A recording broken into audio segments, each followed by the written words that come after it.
అయితే మీరు ప్రోడక్ట్ పూర్తిగా స్టేట్ ప్రోడక్ట్ అని మీరు అంటున్నారు. ఇప్పుడు స్టేటే దాని మీద బడ్జెట్ పెడతా ఉంది. కానీ నిన్న రేవంత్ రెడ్డి గారు మాట్లాడుతూ క్లియర్గా ఈ మ్యూజిక్ డైరెక్టర్ సంబంధించిన విషయంలో నాకు ఏం సంబంధం లేదు, నన్ను ఇన్వాల్వ్ చేయకూరు అని చెప్పేసి తప్పించుకునే ప్రయత్నం చేసిండు. నేను యాజ్ ఎ ప్రొడ్యూసర్గా నా ఎక్స్పీరియన్స్ నేను చెప్తాను చూడండి.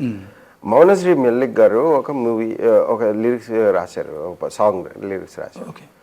ఆ లిరిక్స్ని నేను కీరవాణి గారికి గద్దరన్న పాట చేసే టైంలో ఒకసారి వినిపించాము 2 లైన్లు.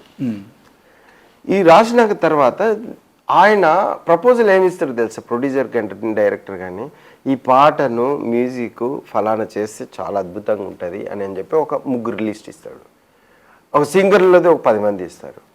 So this is a normal trend అన్నట్టు. ఆ ట్రెండ్లో యాజ్ ఎ ప్రొడ్యూసర్గా యాజ్ ఎ డైరెక్టర్గా he can pick of anything. And ఆయన చెప్పింది వినాలని రూల్ ఏం లేదు. ఇప్పుడు నేను శరణంగచ్చామిలో దగద్ దగద్ అనే ఒక పాట, అది అంబేద్కర్ గారి సాంగ్ రాసింది సుధాల శక్తేజ గారు, నేషనల్ అవార్డు విన్నారు. ఓకే, ఆయన రాస్తూ ఉన్నప్పుడు ఎదర్ వందే మాత్రం శ్రీనివాస్ గారన్నా లేకపోతే కైలాష్ కేర్ గారన్నా అయితే బాగుంటుంది అని. అక్కడ ఇప్పుడు తెలంగాణ వాళ్ళు లేకపోతే ఆంధ్ర వాళ్ళు, దేశం వాళ్ళు లేకపోతే ముంబై వాళ్ళు ఇవేం పెట్టలే ఆయన. ఈ పాటకు వీళ్ళు సుట్ అవుతారు, వీళ్ళు ఫిట్ అవుతారు అండ్ ఆ ఉద్దేశంతో ఆ టైప్ నేను రాసినాను అని చెప్పేసి ఆ లిరిసిస్ట్కి ఎక్కువ తెలుస్తుంది. సో ఆ ప్రపోజల్ ఇవ్వగానే ఆయనకు తెలుసు కదా అని యాజ్ ఎ ప్రొడ్యూసర్, ఇప్పుడు నేను ప్రొడ్యూసర్, నేను I get in to all that thing.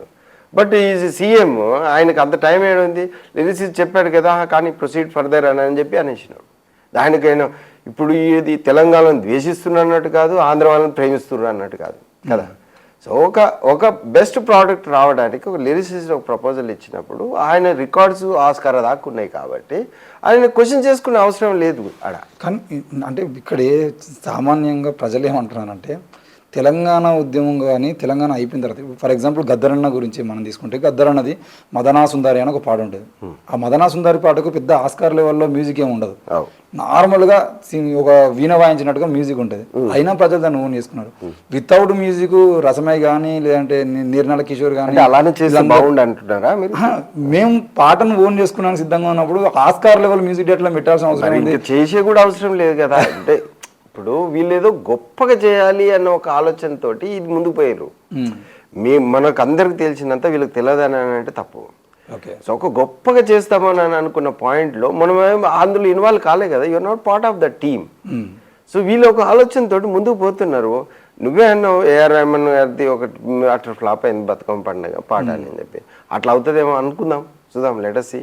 మనకేం దాంట్లో ఈ రాష్ట్రాల గొడవలు ఎందుకు వస్తాయి?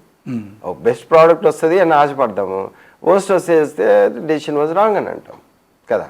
సో ఈ రాష్ట్రాలకి అంతర్రాష్ట్రాలకి ఒక ఆంధ్రవాడు ఇది అది కీరవాణి గారికి వాల్యూ తక్కువ ఇచ్చినట్టయితే. అంటే is a global musician, music legend.